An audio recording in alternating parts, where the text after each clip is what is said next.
pone una serie de problemas que van mucho más allá de su amparo y su decisión. Esos problemas son, primero, la Corte habla de un derecho, fundamenta el amparo sobre un derecho a la autodeterminación, hablando de la marihuana, pero poniendo el derecho a la autodeterminación casi como un derecho absoluto.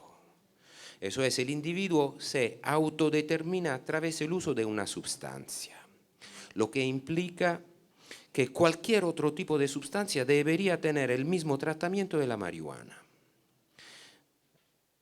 O yo me autodetermino como quiero y con el uso de cualquier tipo de sustancia, o la Corte está tomando una postura que no puede ser defendida.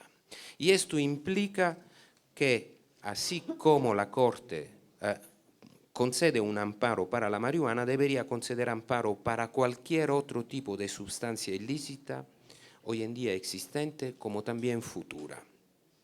La Corte pide al Estado de remover los obstáculos para que los 4 que se han amparado puedan ejercer su derecho a través del autocultivo. Eso implicaría entonces que si alguien quiere tener en la cocina de su casa un laboratorio para la producción de metanfetaminas, tiene el mismo derecho que tienen los 4 amparados. Si quiere cultivar en el jardín de su casa amapola, tiene que tener el derecho de cultivar amapola, o coca, o cualquier otro producto, porque o un derecho es absoluto, o me autodetermino independientemente de la sustancia, o no me autodetermino. Estos son los puntos. Además, el problema de los costos y de la necesidad de balancear lo que son los derechos individuales de los consumidores con los derechos colectivos a la seguridad y a la salud. Y en todo eso, los costos que eso tiene sobre las autoridades. A cada derecho corresponde un deber que tiene que ser cumplido por las autoridades. Entonces, a las autoridades, en ese caso, a la Policía del Distrito Federal, hacer de manera que el ejercicio de un derecho reconocido para la Corte no corresponda a un prejuicio para los otros. Y allá seguramente, más que hablar de derechos, más que hablar de ética, estamos hablando de política, costos políticos. Y termino porque ya he visto el cartel rojo. Seguramente hay mucho que hacer. Hay mucho que hacer en relación no tanto a política de marihuana, sino a política de drogas. Hablamos de todas las drogas y buscamos soluciones que sean aplicables a todos los problemas. Solamente para darle una idea, hoy en día hay 250 sustancias que están bajo control internacional. Solamente en los últimos 5 años han aparecido en el mercado más de 280 nuevos productos. Entonces estamos hablando casi de nada. O hablamos de drogas, de toda, presente y futura, o estamos perdiendo tiempo o haciendo el trabajo de las lobbies para la legalización y comercialización de la marihuana. Segundo, hablamos de derechos colectivos y no de derechos individuales. El amparo de 4 no debería tener relevancia sobre las decisiones que se tomarán a nivel colectivo. Derecho a la salud para todos, en particular para quien necesita accesos a la salud. Y políticas criminales que no sean discriminantes y fundamentadas en la proporcionalidad de la pena. En prisión los violentos, seguramente no en prisión quien consuma una sustancia y tampoco quien por razones de vida está vendiendo un producto que hoy en día es vietado. Gracias.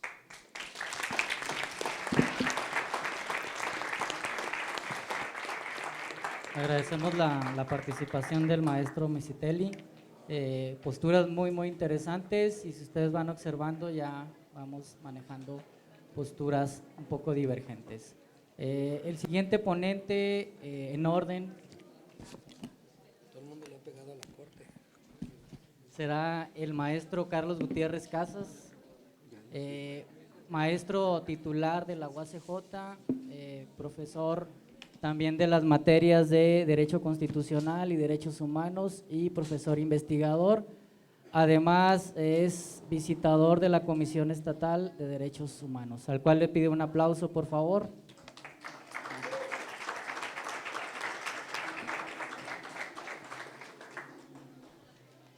Bueno, más voy a esperar que termine de salir para los que van a salir.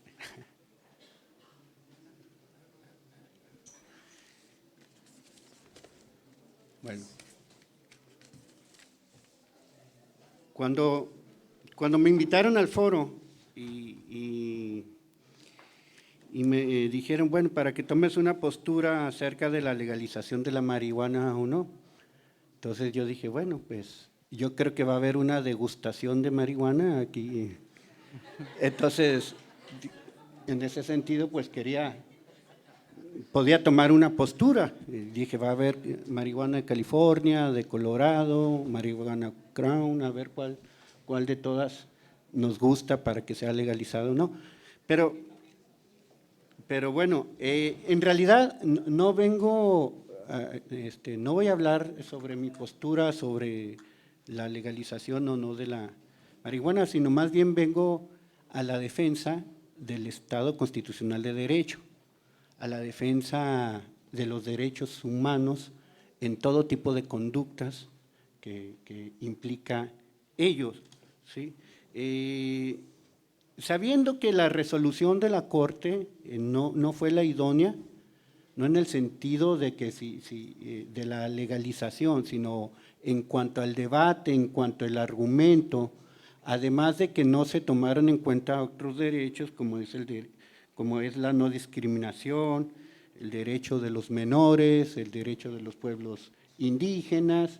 Entonces, no se tomaron en cuenta en forma integral, como dice la propia Constitución, los derechos humanos al momento de que la misma Corte debatió. Pero sí voy a defender la resolución que ya tomó la Corte en el sentido de que ya no podemos dar marcha atrás cuando la Corte determina la defensa de un derecho humano.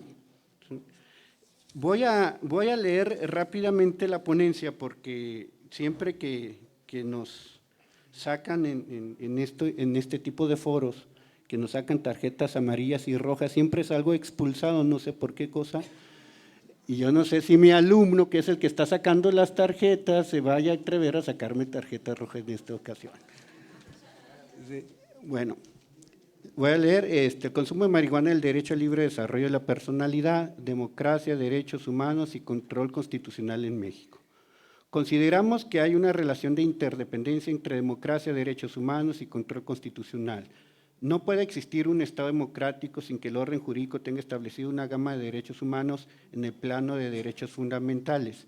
Y estos serían inútil su existencia con la ausencia de un aparato jurisdiccional que hiciese posible su realización.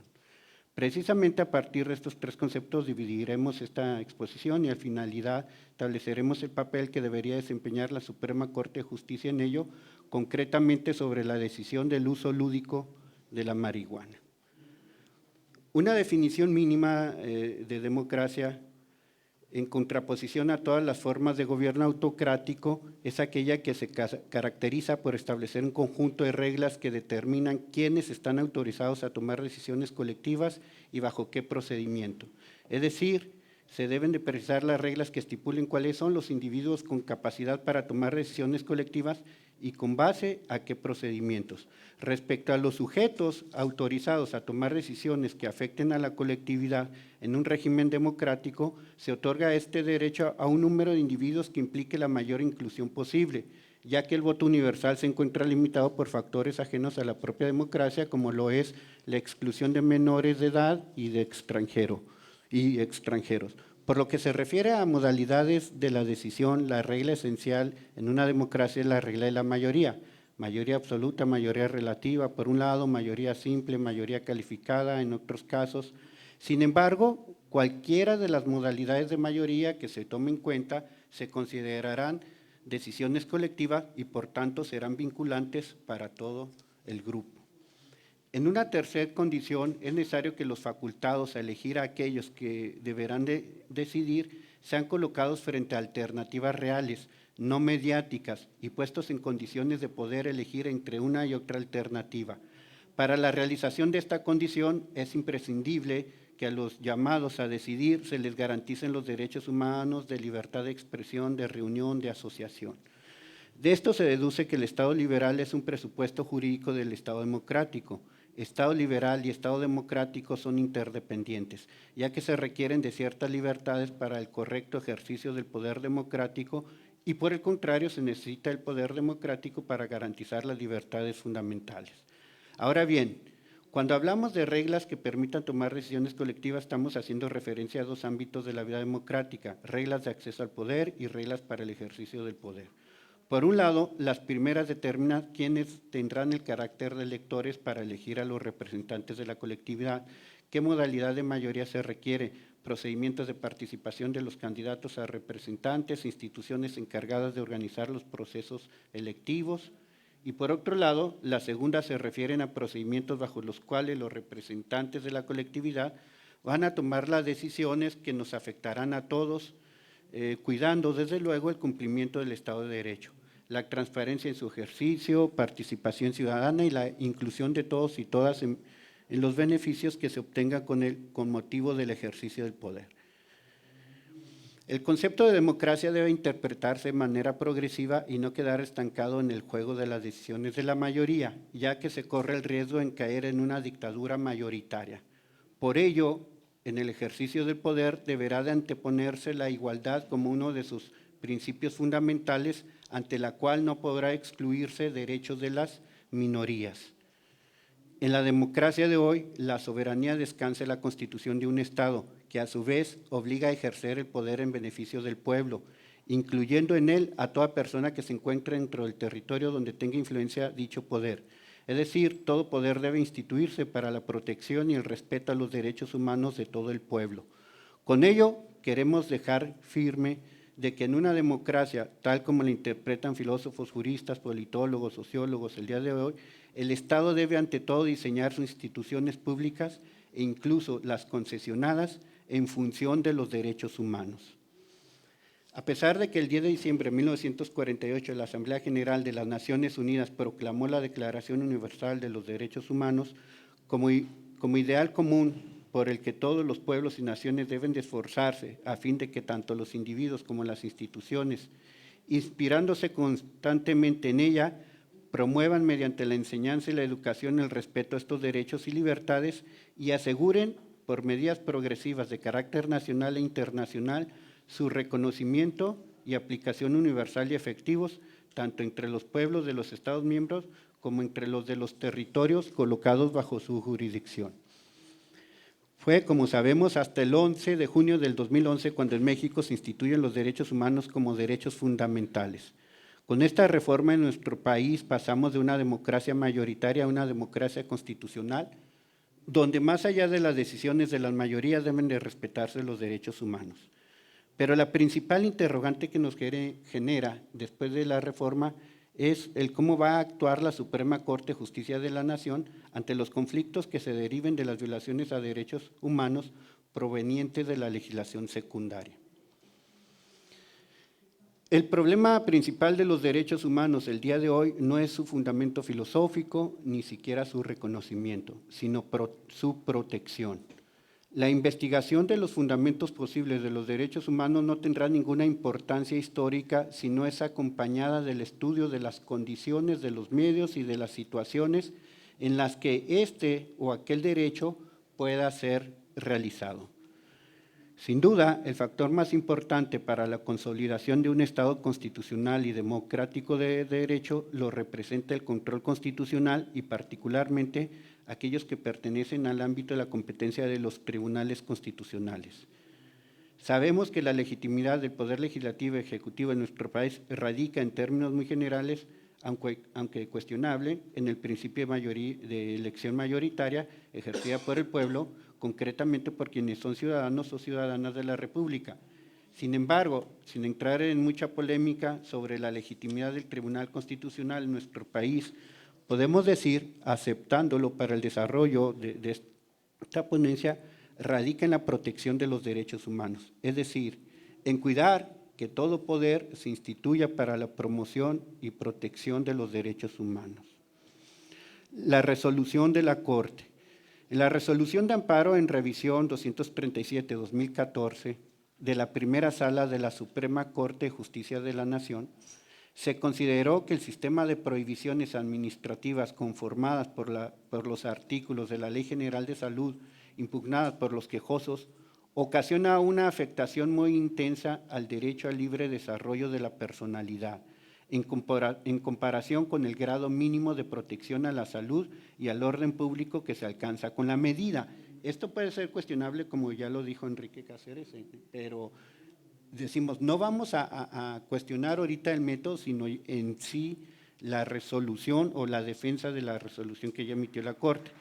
La Corte determinó que pueden existir medidas alternativas que intervienen en un grado al derecho al libre desarrollo de la personalidad, consistente en regímenes de permisiones sujetos a las condiciones que el legislador considere pertinentes, las cuales pueden ser acompañadas por políticas públicas educativas y de protección a la salud. Además, se consideró que el sistema de prohibiciones administrativas, si bien protege la salud y el orden público, se trata de una medida que no solo es innecesaria, al existir medios alternativos igualmente idóneos que afecten en un menor grado el derecho al libre desarrollo de la personalidad. Por tanto, las prohibiciones administrativas son desproporcionadas en estricto sentido, toda vez que genera una protección mínima a la salud y orden público frente a la intensa intervención del Estado al derecho de las personas a decidir qué actividades lúdicas desean realizar. En tal sentido, la Corte no minimiza los daños que puede ocasionar la marihuana en el consumidor mayor de edad. Sin embargo, entiende que la decisión sobre su uso solo le corresponde tomarla a cada individuo. El voto concurrente de José Ramón Cosío Díaz. En el voto concurrente, el ministro Cosío Díaz llama la atención en que la resolución no se refiere a una alternativa de despenalización general de las conductas relacionadas con la marihuana. Por tanto, la autorización que se debe otorgar para el consumo lúdico no hace ninguna diferencia para todos aquellos individuos que en el pasado realizaron idénticas conductas y que por lo mismo se encuentran ya privadas de su libertad. Tampoco permite la realización de las conductas señaladas por aquellas personas que no tengan el permiso de la autoridad sanitaria responsable, como sucedió aquí en Juárez, que todo el mundo pensó que ya podía cultivar marihuana y empezaron a cultivar, ¿no? Para el ministro Cosío, consideró que los efectos de la sentencia para la realización de las conductas indicadas sería necesaria, además de la autorización, la obtención de un amparo por cada individuo consumidor. Además de que no se debió otorgar una autorización abierta a los quejosos sin acompañarla de lineamientos para el establecimiento de una política pública integral en materia de drogas, exhortando a todas las autoridades involucradas en las políticas públicas en materia de drogas a revisar el modelo prohibicionista a fin de replantear el marco normativo para evitar la violación a los derechos humanos de los gobernados y enfocar el problema desde el punto de vista salud integral. Exhorta al Congreso de la Unión para que realice una revisión de todos los ordenamientos legales relacionados con la política pública prohibicionista en materia de drogas. En un Estado de Derecho democrático es indispensable escuchar y asumir las resoluciones de los órganos encargados de la defensa de los derechos humanos de todas y todos. En este sentido, la Suprema Corte de Justicia de la Nación interpretó sobre el consumo lúdico de la marihuana y determinó que su prohibición es violatoria al derecho al libre desarrollo de la personalidad. Por lo cual, la propuesta que se presenta en estos días de reforma permite el uso de esta droga con fines terapéuticos o médicos y esta reforma es limitada y tiene como consecuencia someter a la Suprema Corte de Justicia de la Nación y al propio Estado Constitucional de Derecho a segundo plano, ya que desoye la resolución de la Corte, esta propuesta que se hace en el sentido de permitir la producción del estupefaciente para el consumo lúdico de la misma y de esta manera respetar el derecho al libre desarrollo de la personalidad. Gracias.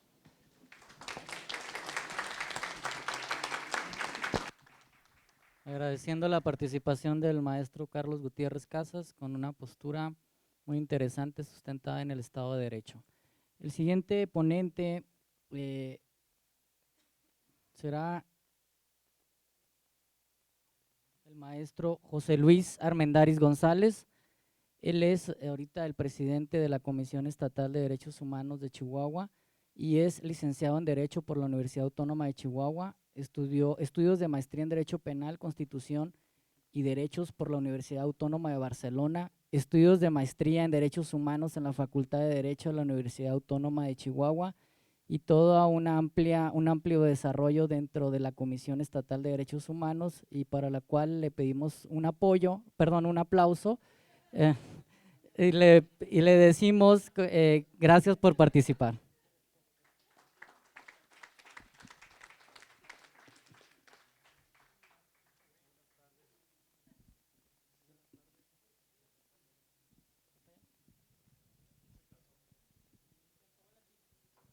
Muy buenas tardes. En primer lugar, quiero agradecer a los organizadores la oportunidad de la invitación de poderme dirigir hacia ustedes. Enviar un saludo, desde luego, a el resto de mis compañeros aquí de la mesa y desde luego a todos ustedes este espacio de coincidir, ¿no? Indudablemente es un tema muy complejo. Es un tema que tiene muchas aristas, es un tema que tiene muchas diversidades de opinión, de concepciones, porque nos podemos forjar criterios muchas veces también en base a lo que hemos vivido, a lo que hemos sufrido muchos en el tema de las drogas. Y bueno, ¿qué le voy a contar a Ciudad Juárez? Toda esta temporada que nos tocó, quizás a mí de manera más indirecta, estando en Chihuahua, pero no fue ajeno. Todo este contexto, el 2008, 2009, 2010, 2011 principalmente, donde pudimos ver cómo un monstruo que despierta, que aparentemente estaba invisible, pero que despierta y muestra realmente su rostro violento en toda su plenitud. Es un tema, desde luego, donde tenemos que reflexionar qué vamos a hacer. ¿Seguimos como está la legislación? Como están los elementos prohibitivos, como están los esquemas de combate a las diversas formas de drogadicción, del narcomenudeo, de la venta, de la comercialización, o tomamos decisiones radicales que generen algún cambio o un impacto sostenible, o tomamos decisiones más moderadas que no nos llevemos al extremo, en fin. Es un tema muy complejo con muchas diversidades. Desde luego, la solución que da la Corte a este planteamiento, pues es una solución, desde luego, comparto la idea de algunos de los expositores, es una solución quizás a la mejor limitada, quizás la determinación la basa exclusivamente en el principio de proporcionalidad, a juicio de muchos, y la desemboca en este resultado que ya conocemos, pero también está la crítica de que faltaron más elementos científicos, como lo decía el propio doctor Cáceres, faltaron más elementos científicos y objetivos para tomar una decisión más amplia. Pero al final de cuentas, ahí está una resolución de la Corte, ahí está un planteamiento.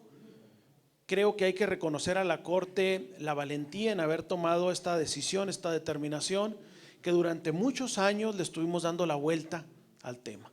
Y de alguna manera el hecho de que la Corte haga y emita esta resolución, dice, ahí estoy yo, doy el primer paso, este es mi criterio, éntrenle los demás.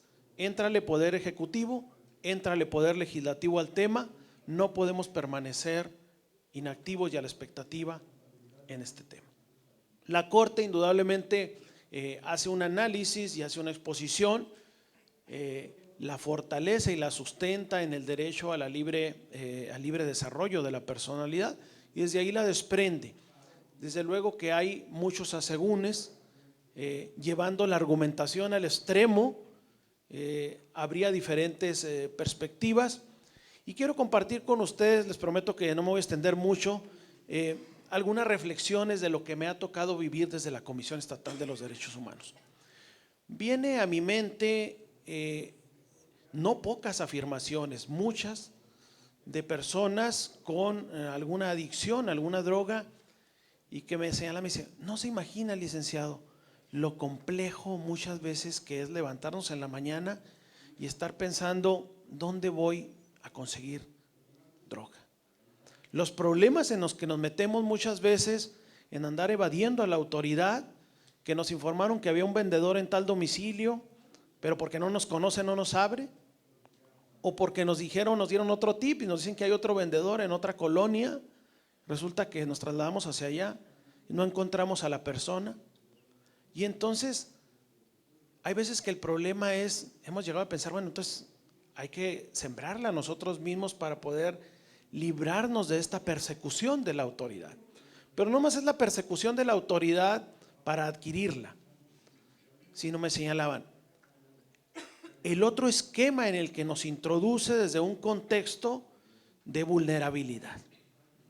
Yo ya había expuesto y lo he sostenido en la comisión que las personas consumidoras de droga son un nuevo grupo emergente en situación de vulnerabilidad. ¿Y por qué son un grupo emergente en situación de vulnerabilidad? Porque son víctimas en primera instancia desde las redadas policíacas. Si sucede un robo en la colonia o donde viven, es el primer sospechoso de haberlo cometido. Son sujetos muchas veces a detenciones arbitrarias, agresiones a la integridad, y muchas veces ya en los barrios están perfectamente identificados, y si sucede algo que transgrede la ley en esa zona, son los primeros a los que la autoridad investigadora se dirige. Entonces este esquema discriminatorio también, situándonos ahora sí en un contexto empático en los zapatos propios de las personas, desde luego que no puede seguir permaneciendo desde esa situación. Luego por otro lado está el esquema llevando la argumentación al extremo de que bueno, si el argumento de la Corte, pensemos en otros 4 amparistas, solicitudes de amparo, pero que ahora soliciten la siembra y el cultivo de coca. Llevando el argumento al extremo, claro, podría decirse, bueno, a este paso, pues todas las drogas, las 250 modalidades de droga, cada quien estará planteando una solicitud de amparo dependiendo de sus preferencias personales. Es un tema, desde luego, esa solución también es compleja. Ahora, las circunstancias, ¿qué hacer? Todos conocemos, decíamos, lo que vivió Chihuahua y que ha vivido México en este contexto de los grupos que tienen apropiado la siembra, el transporte, la comercialización, y que son capaces de matar, de asesinar, de secuestrar y de hacer todo lo inimaginable por tratar de mantener el control del mercado. Estaría el otro contexto de decir, bueno, con la autorización del uso y el consumo de la marihuana con fines lúdicos, estos grupos se van a desmoronar financieramente. Creo que no, porque tendríamos entonces que determinar qué porcentaje de la población que usa drogas consume marihuana para decir, bueno, se va a desmoronar este sector específicamente, pero los otros mercados, los otros consumos de droga, creo que permanecerían intocados en ese contexto. Está el otro tema. Se generará toda una industria de productores de macetitas, de instrumentos de hidroponía, de insumos para la siembra y el cultivo. Estará el riesgo de las empresas que desde un contexto estrictamente de lo comercial estén viendo un foco de oportunidad para iniciarse en un nuevo negocio. ¿O estará el riesgo de que aquellos criminales, aquellos que, como dijera el Chapo, cada vez que lo entrevistan en la primera detención y que dice, yo soy únicamente un agricultor, estará el riesgo de aquellos agricultores que son capaces de matar y asesinar para ahora pensar irrumpir en una nueva empresa que se autorice, que tenga todas las autorizaciones, incluso esté dada de alta en Hacienda, pague impuestos y haga su incursión en este mercado? Es decir, la conversión de criminales ahora en prósperos empresarios. Se va a permitir en un momento dado llevar en un afán progresivo y que permita en un momento dado se dé la autorización a través de una concesión o de un permiso para poder iniciar un negocio más amplio que el cultivo personal. En fin, es un tema, creo, muy complejo, con muchas aristas, con muchas vertientes. Sin embargo, yo le apuesto al tema preventivo. La Corte, creo, lo señala y lo deja entrever en su resolución. Creo que tenemos que, si se decide por sostener este criterio que plantea ya la Corte en esta resolución, es decir, se decide aperturar, tenemos que hacer una reacción inmediata y muy virulenta en el ámbito educativo. ¿Qué implica esto? Que tenemos que aprovisionar a las niñas, a los niños y a los jóvenes de manera muy científica y de manera muy objetiva cuáles son los daños que producirá a largo plazo en la salud el consumo de la marihuana. ¿Y esto para qué? Para que la decisión que se tome sea una decisión, ahora sí como se dice en el ámbito médico, un consentimiento bajo información, y quien decida en un momento dado el consumo de la marihuana lo haga con conciencia y a riesgo, de manera muy clara y objetiva, cuáles son los efectos que ésta tiene. Lo riesgoso sería de que abramos ese ámbito, como lo dice la Corte, expandir el derecho al libre desarrollo de la personalidad sin hacer cambios sustantivos y agresivos en el sistema educativo para informar debidamente a la niñez y a la juventud de los riesgos. Sería criminal que esta apertura, que bajo este espectro del ámbito de la ampliación del ámbito de la libertad, no se le diera la información suficiente a las personas y que se hiciera un silogismo sencillo, decir, bueno, si ya la ley no lo castiga, por lo tanto es bueno, y que se torciera este discurso y entonces se manejara como una forma de promover el consumo el hecho de que la ley ya lo permite. Creo, y haciendo una expresión con su debida proporción, lo semejaría al tema de la hechicería.